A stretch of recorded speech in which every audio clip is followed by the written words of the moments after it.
Toute sa vie, l'ancien chef de l'État français Valéry Giscard d'Estaing aura donc cherché à concrétiser son rêve européen. Telle est en tout cas la démonstration livrée à l'instant par ce documentaire réalisé par Gilles Cayatte et le journaliste David Revaud-Dallon. Mais 20 ans après le non français à la Constitution européenne, orchestré par ce même Valéry Giscard d'Estaing, quel rapport entretiennent aujourd'hui les Français à la construction européenne? Nous allons en débattre avec nos invités présents aujourd'hui sur ce plateau de Débat Doc. Laure Salvin est tout d'abord avec nous. Bonsoir. Bienvenue à vous. Vous êtes directrice générale de Verian France. Donc avec vous qu'on va prendre le pouls de cette opinion française face à la construction européenne. On va le faire également avec Patrick Martin-Genier. Bonsoir. Bienvenue à vous. Vous êtes géopolitologue, spécialiste de l'Europe, enseignant à Sciences Po et l'INALCO, bien sûr l'Institut national des langues et civilisations orientales. Vous êtes l'auteur de «L'Europe a-t-elle un avenir ?» Point d'interrogation. Une approche critique de la construction européenne. C'est un ouvrage publié chez Studirama et une 4e réédition de cet ouvrage va bientôt avoir lieu et ça sera donc à découvrir chez Studirama. Et puis enfin, Yves Bertoncini est avec nous. Bienvenue à vous. Vous êtes consultant et enseignant en affaires européennes à l'ESCP Business School et au Corps des Mines. Vous avez entre autres dirigé l'Institut Jacques Delors pendant 7 ans. C'était entre 2011 et 2017. Nous venons de voir ce documentaire ensemble, cet engagement européen de Valéry Giscard d'Estaing. Ce documentaire, d'ailleurs, qui au passage nous dit que le crépuscule politique de Valéry Giscard d'Estaing n'est sans doute pas le 10 mai 1981, comme c'est souvent dans l'imaginaire collectif, mais bel et bien après le non français à ce fameux référendum de 2005 autour de la Constitution européenne, orchestré par ce même Valéry Giscard d'Estaing. Juste rapide retour en arrière, il y a 20 ans, c'est un choc ce nom français. Est-ce qu'on s'en est vraiment remis? Est-ce que ça a été une rupture notable, incontournable, de l'opinion qu'ont les Français de la construction européenne? C'est vrai que ça a été vécu comme un véritable traumatisme. Les Français, quand vous les interrogez sur les éléments et les événements marquants de la vie démocratique, ils citent systématiquement 2005 parce qu'ils ont eu le sentiment effectivement qu'on leur avait volé leur vote. Ils s'étaient majoritairement prononcés contre.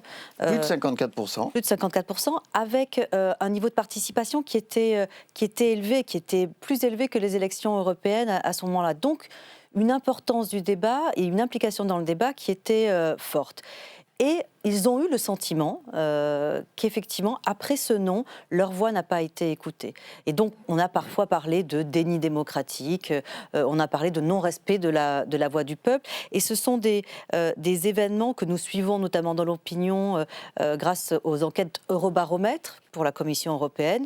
Nous suivons l'opinion des 27 membres de l'Union européenne dans le temps depuis même les années 70. Et effectivement, on voit que 2005 a créé quelque part une crispation. Mais je dirais une crispation au niveau de l'Europe, mais pas que, qui a ensuite rejailli aussi au niveau français.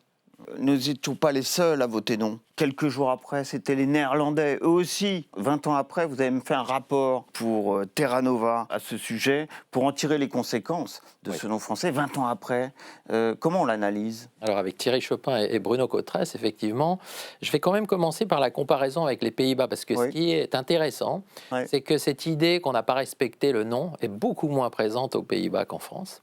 Donc c'est quand même notable, alors qu'ils avaient voté encore plus pour le non. Et je veux dire d'abord que ça dit des choses sur la démocratie française et la démocratie néerlandaise. La démocratie néerlandaise est une démocratie où, quand on exprime sa voix, on est fortement représenté, y compris au Parlement néerlandais, ce qui n'a d'ailleurs pas toujours des avantages, il y a beaucoup d'instabilité. Et puis aussi, le non, en réalité, a donné lieu à des modifications du texte de Constitution européenne. C'est vrai que ça correspondait peut-être plus aux objections néerlandaises ou aux objections des nationalistes français, c'est-à-dire plus de symboles de l'Union, plus de ministres, plus de primauté du droit européen dans le texte. Il n'est pas vrai de dire que c'était le même texte.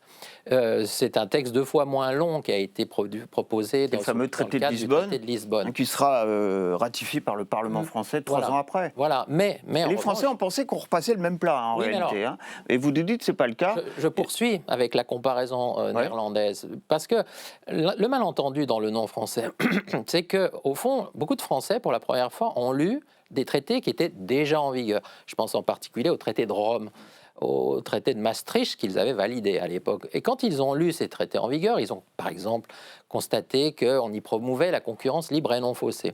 Alors ils pouvaient tout à fait dire qu'ils étaient contre la concurrence libre et non faussée, mais le non français n'était pas abrogatif. On n'allait pas détruire et révoquer les traités déjà en vigueur. Et il se trouve que cette Europe-là libérale, elle passe beaucoup mieux aux Pays-Bas, qui est un pays qui, sur ces sujets, a été d'ailleurs instrumental pour la promotion du traité de Rome, alors qu'en France, et c'est vrai encore 20 ans plus tard, on le voit avec les débats sur l'accord UE-Mercosur, c'est une Europe qui suscite des oppositions. Et donc l'opposition est toujours là, 20 ans après. La frustration du non qu'on n'aurait pas respecté me semble excessive, mais elle est tangible, je suis bien obligé de l'admettre. Et j'ajouterais encore une dernière chose sur un sujet comme ça. Le non de 2005, c'était un non à la Turquie aussi, dans une large mesure. Et ce qui n'a pas été suivi des faits, le non à la Turquie. 20 ans plus tard, la Turquie n'est pas entrée dans l'Union européenne et elle n'y entrera pas. On a modifié d'ailleurs la Constitution française, article 88.5, pour donner justement la parole aux Français en cas de nouvelle candidature. Mais c'est vrai qu'en 2005, ils n'étaient pas contents de l'élargissement qui venait d'avoir lieu en 2004, et c'était aussi par les motivations qui ont expliqué la victoire du non. Effectivement, élargissant, il faut le bien de le souligner. En 2004, 10 pays ont rejoint l'Union européenne, 10 pays d'un coup. Et effectivement, beaucoup se sont posé la question de la forme que devait prendre cette construction européenne à l'époque, du fait de cette très large élargissement. Il n'empêche qu'en 2005, tout le monde l'a dit, tout le monde l'a écrit à l'époque, on n'avait jamais parlé autant d'Europe dans les déjeuners, dans les dîners. Et c'est vrai que, comment vous l'annuliez, vous, 20 ans après ce choc? Est-ce qu'elle était perçue trop libérale, cette constitution européenne? C'est ce qui ressort dans ce que j'ai pu lire, par exemple, c'est ce qu'on lui reprochait pour beaucoup dans notre pays. Un choc, une rupture, à vos yeux aussi, pour ce qu'a été la vie politique française et les clivages qu'on a observés dans notre société française par la suite? Oui, tout à fait. Moi, je pense que les partis politiques ont une responsabilité essentielle pour m'être battu moi-même pour la construction européenne depuis des dizaines d'années. J'ai remarqué que les partis politiques français, hormis ceux qui étaient pro-européens, ne se battaient jamais pour l'Europe. Valéry Giscard d'Estaing dit il faut rêver d'Europe. On ne rêve plus d'Europe aujourd'hui. Elle est banalisée, elle est critiquée, on dit qu'elle est technocratique. Et moi, je me rappelle avoir participé à une réunion à Grenoble en 2005 pour me battre pour la Constitution. Les réactions étaient majoritairement négatives en disant c'est ce que disait Madame, on va nous voler l'Europe, ce n'est plus de la démocratie, on veut nous créer une Constitution supranationale et les États-nations vont disparaître.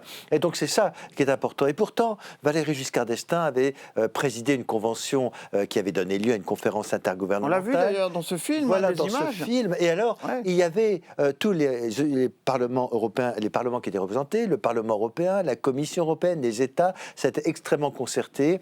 Malheureusement, aujourd'hui, 20 ans après, on continue à nous dire que cette Europe, elle est technocratique, qu'elle n'est pas démocratique. Lorsqu'il y a des élections européennes, tout le monde dit mais à quoi sert le Parlement européen alors qu'il a un rôle essentiel dans l'édiction de ce qu'on peut appeler les lois européennes, les directives, règlements. Donc aujourd'hui, en d'autres termes, non seulement l'Europe ne fait plus rêver, mais je ne vois guère certains partis politiques vraiment se battre en amoureux de l'Europe pour dire oui, l'Europe, nous en avons besoin, nous devons continuer à nous battre pour elle.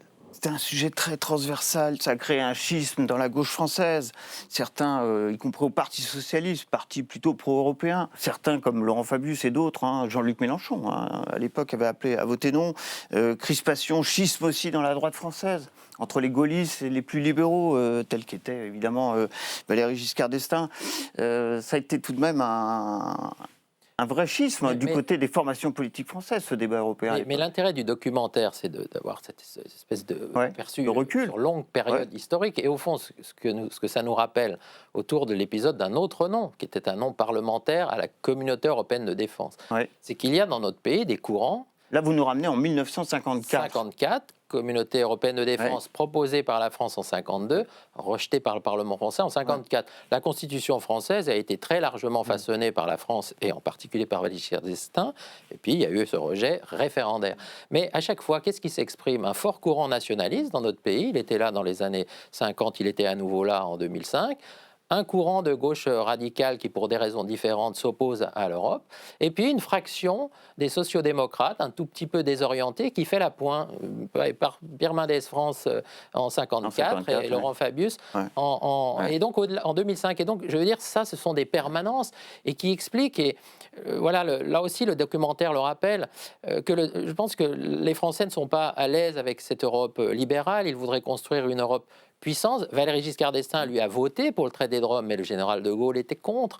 La gauche radicale et une partie de la gauche étaient contre. Et au fond, tout ça a ressurgi d'autant plus facilement en 2005 pour deux raisons. D'abord, il y a une longue tradition historique dans notre pays. Et puis surtout, il faut le dire, c'est valable encore aujourd'hui, la France n'allait pas très bien à l'époque. Et donc, il y a aussi eu un vote qui sanctionnait la mauvaise situation sociale de la France. On le voyait dans les enquêtes d'opinion et enquêtes de vote. Et je dirais que l'Europe a pris pour tout le monde, et de la même façon que cette coalition qui s'est formée à ce moment-là, on l'a retrouvée plus tard dans les Gilets jaunes, alors que là, l'Europe n'était pas la cause première de ce malaise-ci. Ah, c'est intéressant ce qui vient d'être dit là, parce que c'est vrai qu'on a souvent dit que ça a été un rapport entre le peuple et les élites, un rapport de force entre peuple et élite, et rapport de force d'ailleurs qu'on a vu au moment du côté de la Grande-Bretagne aussi, au moment de voter le Brexit ou pas. Ça a été très sensible aussi, et ça a perduré dans les années à venir. La crise des Gilets jaunes est encore une réminiscence de ce qui a été le non français en 2005, d'une certaine manière. D'une certaine manière, oui, parce qu'en fait, ça fait partie effectivement des mêmes tensions dans la société française. Et ça part des mêmes lieux presque géographiques, je dirais. Je pense que 2005, vous parliez de schisme, effectivement, les Français étaient perdus en 2005 et n'ont pas compris particulièrement, n'ont pas compris dans le détail ce sur quoi on leur demandait de voter, et donc ont voté un petit peu à côté, je dirais. Ils sont passés un peu à côté des élections. Effectivement, les enjeux nationaux étaient tellement forts, tellement prégnants, et c'est souvent le cas d'ailleurs pour les élections européennes, malheureusement, où effectivement en France, on a tendance à beaucoup nationaliser les enjeux. Donc, c'était pas un non à l'Europe. Par contre, je pense que voilà, c'est important de dire que c'était pas un non à l'Europe, mais c'était un non à effectivement une Europe trop libérale et trop ouverte. Bon, on va en venir à aujourd'hui. 20 ans après, l'Europe, et la France et l'Europe et l'Union européenne ont traversé des crises. Alors on va citer peut-être la crise des subprimes, ça c'est la fin des années 2000. On va citer bien sûr la crise du Covid. Et on va aussi citer bien entendu la guerre en Ukraine. Voilà, ça, ce sont des événements qui ont concerné très directement l'Union européenne. Aujourd'hui, quel est le sentiment des Français vis-à-vis de cette construction européenne 20 ans après, et ces trois crises que je viens de citer, et il y en a eu d'autres?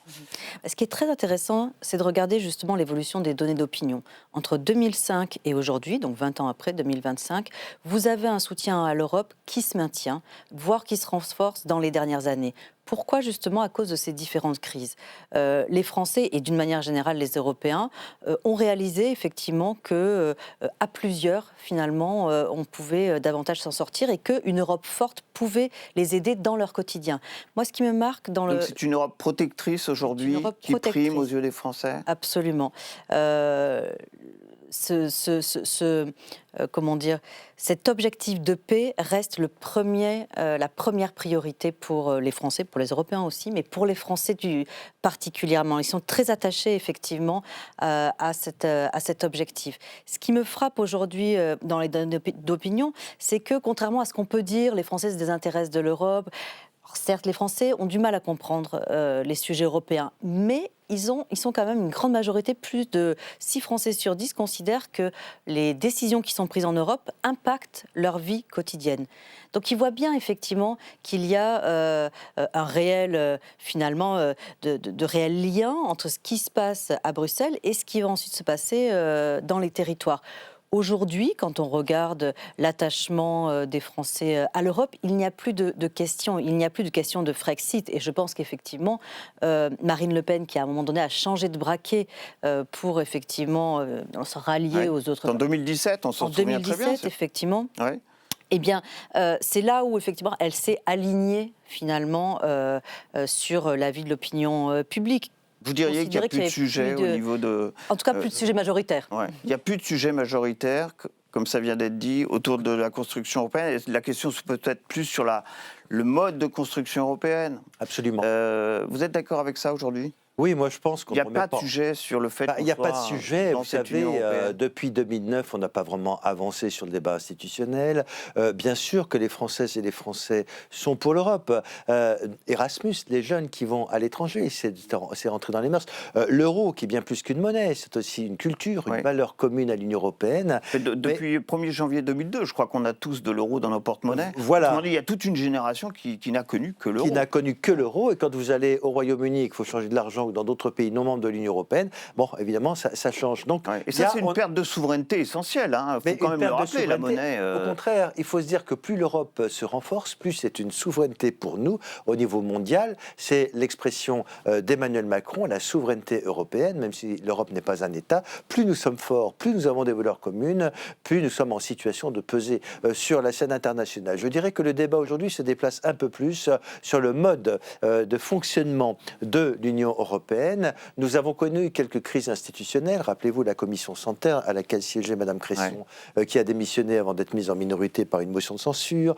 Nous avons eu il y a 1 an ou 2 cette crise du Parlement européen avec les faits de corruption, les fameuses valises de billets, tout cela, eh bien, ça abîme considérablement l'image de l'Europe, même si ça ne doit pas la remettre en cause. Qu'est-ce qu'on doit leur dire aux Français aujourd'hui ? Les États-Unis d'Europe.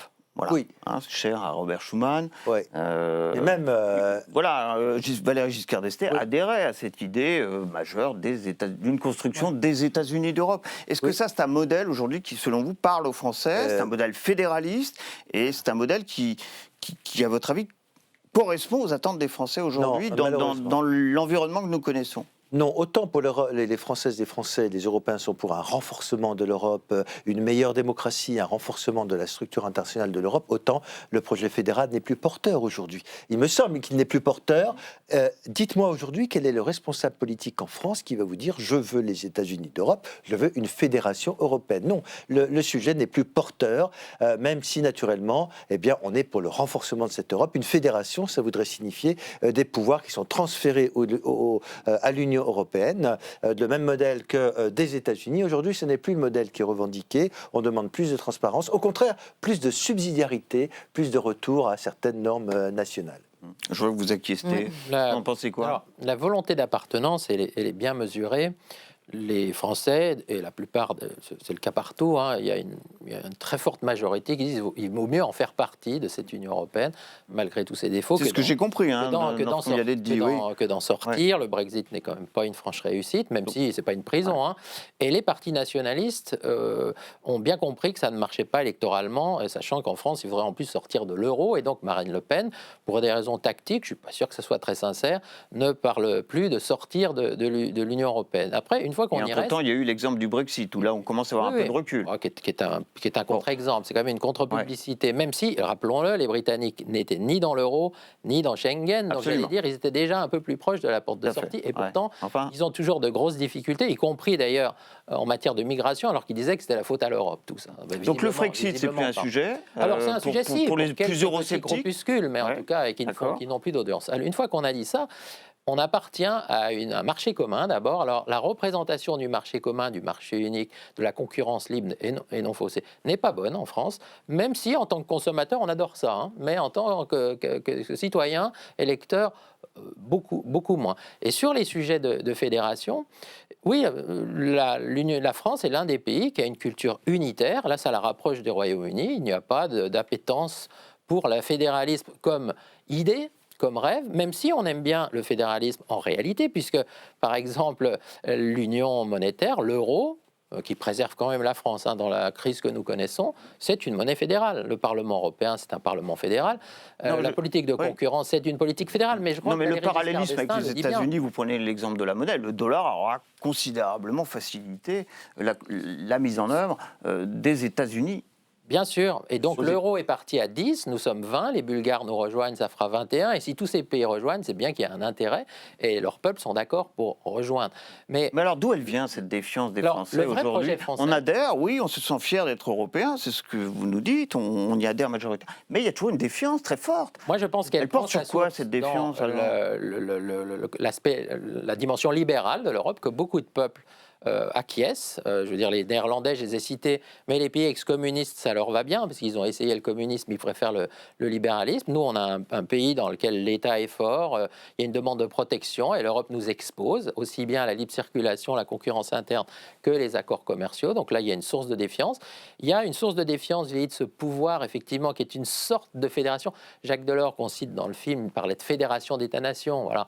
C'est-à-dire alors, il a trouvé un concept qui aurait pu plaire à beaucoup de monde. Là, par rapport aux Allemands, qui sont fédéraux chez eux, eh ben, il y a un étage de plus au niveau européen. Et puis, je crois qu'il y a un dernier point, mais ça, c'est plus favorable, il me semble, c'est que les Français ont toujours voulu l'Europe puissance. C'est-à-dire, De Gaulle le disait lui-même, c'est un levier d'Archimède pour peser dans le monde. On le voit bien, les derniers mots de Valéry Giscard d'Estaing dans le documentaire. Oui, il faut qu'on ne soit pas dominé. Mais ça, c'est un rêve très français, vous savez, parce qu'il y a beaucoup de peuples européens qui n'ont jamais prétendu peser sur le monde et qui ont été beaucoup dominés déjà. Et malgré tout, le projet d'Europe puissance est en train de progresser. Il a progressé dans les dernières années, compte tenu du contexte géopolitique. Et ça joue aussi pour renforcer ce sentiment d'appartenance. Parce que face à l'invasion russe de Vladimir Poutine, face à la concurrence exacerbée des Chinois, face au lâchage de Donald Trump et à son agressivité, puisqu'il n'y a plus vraiment d'arc atlantique et d'Occident, qu'est-ce qui reste ? Il reste les Européens. Et peut-être que c'est une façon, c'est un moment, donc, d'investir ce rêve inachevé qu'évoque Valéry Giscard d'Estaing. Cette question de l'Europe puissance, beaucoup mise en avant aussi par l'actuel chef de l'État, Emmanuel Macron, qui a fait un discours assez important en 2017 à la Sorbonne sur le sujet. Ouais. Il a refait un discours sur le sujet en 2024. On va juste passer cette fiche signalétique de l'Union européenne aujourd'hui. 27 États membres, 20 États membres de la zone euro, 450 millions d'habitants, 19 420 milliards de dollars de PIB, ce qui ferait et ce qui fait aujourd'hui l'Union européenne la deuxième puissance économique mondiale, derrière les États-Unis et juste devant la Chine. Mais si on comptabilisait que la France est aujourd'hui la 7e puissance économique mondiale. Et si on se projetait à 2050, la France ne serait plus dans le top 10 des principales puissances économiques mondiales. C'est peut-être pour étayer ce que vous venez de dire. Les Français sont-ils d'accord de continuer cette construction européenne ? Si oui, dans quel domaine ? Oui, alors effectivement, comme on dit, il n'y a pas de remise en question effectivement de l'avenir de l'Europe. Et d'ailleurs, ce qui est intéressant, c'est de noter aussi que les Français sont plutôt optimistes sur l'avenir de l'Europe. Vous avez à peu près 50% des Français qui se disent optimistes, alors que quand ils parlent de leur pays, les Français sont moins de 10% à être optimistes. Donc on voit quand même le décalage. De la même façon, on parle beaucoup de défiance à l'égard des institutions européennes, mais en France, comme ailleurs d'ailleurs en Europe, on est beaucoup moins défiant à l'égard de l'Union européenne qu'à l'égard de son propre gouvernement. Et puis, pour poursuivre aussi sur la fierté d'être français, sur la fierté d'être puissant, je pense qu'effectivement, en France, on a une histoire qui continue à perdurer. Et pour les Français, effectivement, cette question de puissance dans le monde reste importante. Est-ce qu'ils ont le sentiment que c'est la masse critique qu'il faut atteindre aujourd'hui pour concurrencer, dans la deuxième partie du siècle, par exemple, la Chine, les États-Unis, qui s'annoncent comme étant bien évidemment les deux principales puissances demain dans le monde. Absolument, et ne serait-ce que d'un point de vue, alors évidemment économique, mais démographique aussi. On voit bien effectivement que la France ne peut plus compter seule. Et c'est vrai que quand on demande aux Français aujourd'hui quels sont les bénéfices qu'ils ont à faire partie de l'Europe, en première position, ils mettent la paix. En deuxième position, le fait le fait de donner plus de puissance, de donner un poids supérieur à la France. Ce n'est pas du tout le cas dans les autres pays européens. D'ailleurs, dans les autres pays européens, le deuxième bénéfice qu'ils y voient, c'est l'échange, l'économie, etc. Et les Français, je pense que c'est ça aussi le problème. Et c'est le problème que nous avons avec le libéralisme, notamment, et l'argent. C'est-à-dire qu'effectivement, on a le sentiment que l'Europe, pour les Français en tout cas, ne crée pas suffisamment d'opportunités économiques, contrairement par exemple au Danemark ou en Suède, où là, effectivement, les citoyens ont le sentiment que l'Europe, elle fournit cette activité, cette dynamique économique. En France, on est resté sur la paix et la puissance internationale. Et je pense que c'est ce qui fait défaut au rêve européen, c'est que ça ne suffit plus, quelque part, pour les Français pour continuer à faire vivre ou à renouveler ce rêve européen. Vous qui avez une approche un peu critique de la construction européenne telle qu'elle existe aujourd'hui, vous verriez un infléchissement dans quel sens ? Dans quel domaine faut-il, selon vous, avoir des projets communs européens? Est-ce que voilà, c'est sur le plan militaire, de la sécurité, de la souveraineté, oui, tout à fait, qui doit changer d'échelle à vos yeux? Où est-ce que se situe votre approche critique aujourd'hui de la construction européenne? Mon approche critique, c'est peut-être sur le fonctionnement opaque des institutions européennes. Nous sommes des experts, on sait comment ça fonctionne. Mais allez expliquer aux Françaises, comment ça fonctionne le Parlement européen. Quelles sont les lois? Quand moi je vais dans les régions, je connais bien les agriculteurs, on va dire j'ai des subsides européens, c'est très important. Sur l'environnement, les directives en matière d'environnement. Lorsque vous regardez les achats publics des collectivités locales, eh bien tout ça est impacté par le droit européen. Mais on ne le dit pas. Donc c'est très important. Ce qui serait intéressant, moi, si j'étais européen français, voyez, je créerais une chaîne européenne de télévision pour montrer en direct les débats, pour voir que ce n'est pas opaque, comment on discute. Il y en a une au Parlement européen, une chaîne, mais elle n'est pas suffisamment diffusée. Les Françaises n'y comprennent plus rien entre le président de la Commission européenne, le président permanent du Conseil européen des chefs d'État et de gouvernement, le président du Conseil des ministres. En fait, quand vous avez l'Europe qui se déplace sur une scène internationale, on ne sait plus qui représente l'Europe, tout cela est un peu opaque. Donc voilà, c'est cela qui me paraîtrait intéressant. Et enfin, on a critiqué l'Europe libérale, elle est trop libérale. On aime bien quand même le libéralisme, les achats, la compétitivité économique, notamment pour les entreprises, mais il y a quelque chose qui manque peut-être, c'est l'Europe sociale. Montrer que l'Europe, elle est capable de faire plus pour les salariés en Europe. Et donc pour ces gens c'est toujours là que le bas blesse pour l'essentiel. Oui, je crois que c'est sur là. ce volet social. Moi, j'ai rencontré beaucoup d'agriculteurs aussi qui me disent mais l'Europe, elle est là pour les grosses exploitations, elle n'est pas pour nous. Beaucoup d'agriculteurs meurent aujourd'hui dans leurs petites exploitations. Donc il y a quand même un instrument de solidarité, la politique régionale. Et donc c'est là où il faudrait faire un effort sur les institutions, plus des démocraties, plus sur le terrain. Voilà. Et donc pour continuer cette approche européenne. Un grand merci vraiment à tous les trois d'avoir participé à ce débat doc aujourd'hui. Merci aussi à Félicité Gavalda, Thibaut Brosset-Ekel, qui comme à l'accoutumée m'ont aidé à préparer cette émission. Vos réactions, ça sera sur #débatdoc. Et je vous donne tout simplement rendez-vous pour un prochain débat doc à la même place, la même heure et toujours avec son documentaire et son débat. À très bientôt.